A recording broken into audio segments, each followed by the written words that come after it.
Today I'm going to talk to you about the lore of Tales That Shouldn't Be Told, the book series.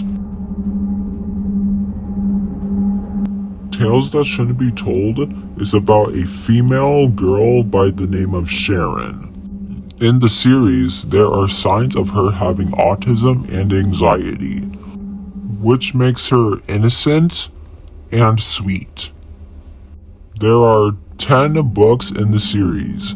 Book 1, The Havoc Reckoning, is about her trying to find out a way to stop a evil demon by the name of Noxon. He meets other characters on the way, and some of them are evil, others are nice. Noxon attacks her planet called Aethan to the point where everything was just gone.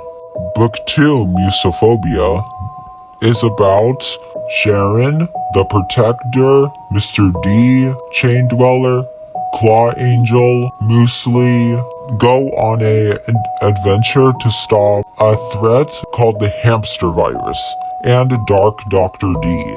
Dark Dr. D is the brother of Dr. D, the incomprehensible phenomenon. This phenomenon created Aethan and all the creatures in it.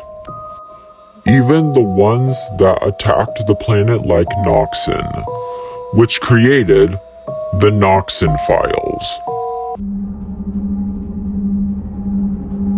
The Noxon Files are these videos that look like they're AI, but they're not. And the reason why they're not is because Dr. D is an AI phenomenon. And he's not really good at creating AI creatures, so they turn out a little bit weird.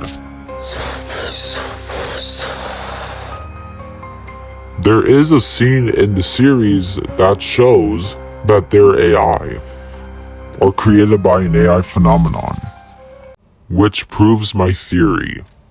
In Book 3, The Puppet Monkey, there is a new threat, which the name, the Puppet Monkey, is found. And at the end, it gets crazy.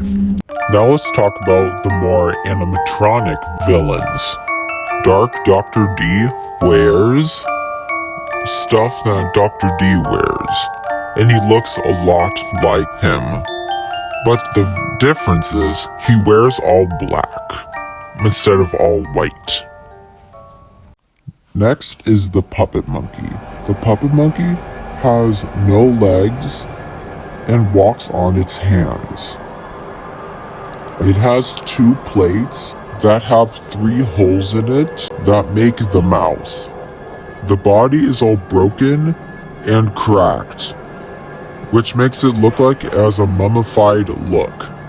In the series, he's chained to the wall and he breaks out. In some parts of that book, reveal something sad and dark. At the end of the series, it says, "I'm sorry, daughter." But who is this daughter, you might be asking? Well, if you look at the start of the book, it says, of a girl named Gabby Liz, whose father died in war. Which technically couldn't be right because of the lore. What could have happened was her father didn't make it home, but didn't die in war either. There's another scene in Book 1 where a guy walks in the middle of the street and just stops. That could be Gabby Liz's father. His body could have became the Puppet Monkey suit and turned into the Puppet Monkey. There are more animatronics in the book, but when I publish my book someday, you will read it and you will see the other animatronics.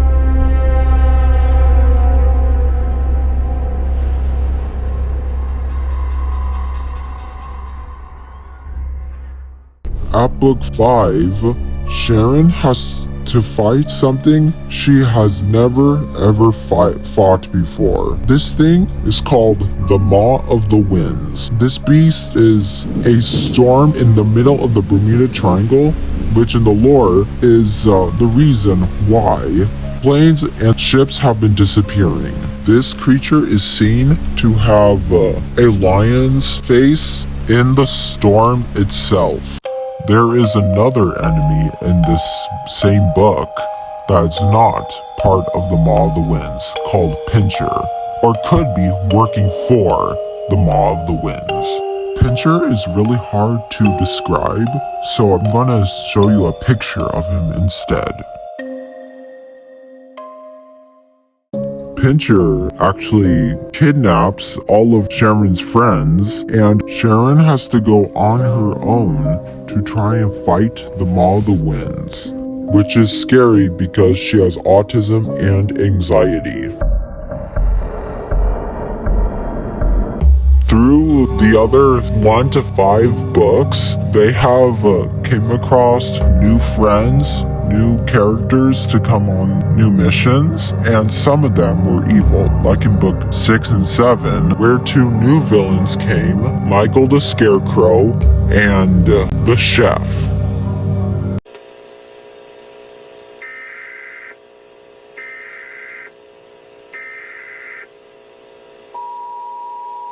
Ethan Industries Incorporated has devised a lockdown for Ames. An unknown sighting of a evil scarecrow has been discovered. The creature looks like it has an elongation of its jaw. It also has no arms and legs, but even with the absence of arms, it can still move and grab stuff.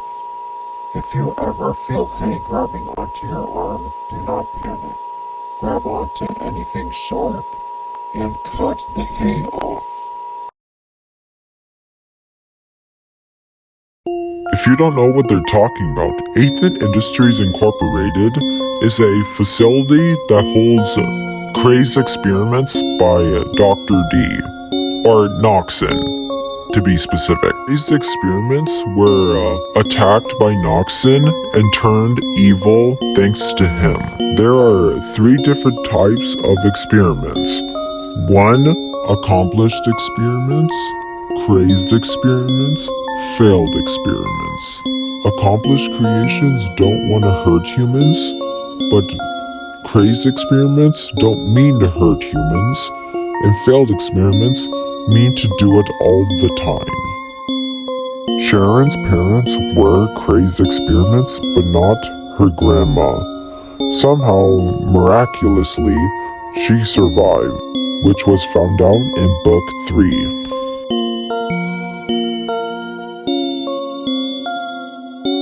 After these 6 or 7 books, they found out that something happened to Dr. D.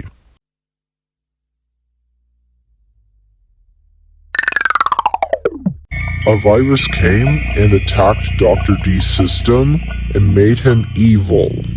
The battle against Dr. D is crazy, but that's where it ends. Oh, you think it's over? No, it's not. You forgot my story. Now, I'm gonna start it now. But first we have to get past Sharon, book 9 of the series. Fine, I'll do it. Book 1 is the slightly most scary book ever in the series. It gets really serious the more you get into it. It goes through fear, sadness, grief, and tons of sadness. Sharon has a big panic attack and causes the end of the world. But it was soon found out it was just all a nightmare. None of it was real. It was just all in her head. That's when in book 10,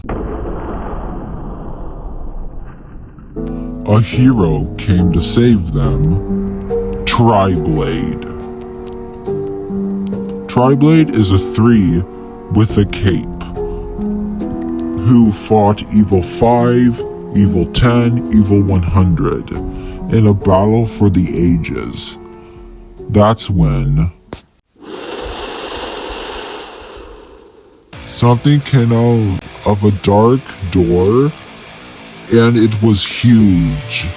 It chased after Sharon, and she went outside and saw New York City was being torn down by a massive earthquake.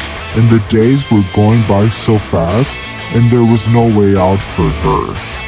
Sharon was crying as the beast roared for her, as rocks were falling all over, and she was unable to escape. Sirens blared everywhere, and she fell off a cliff.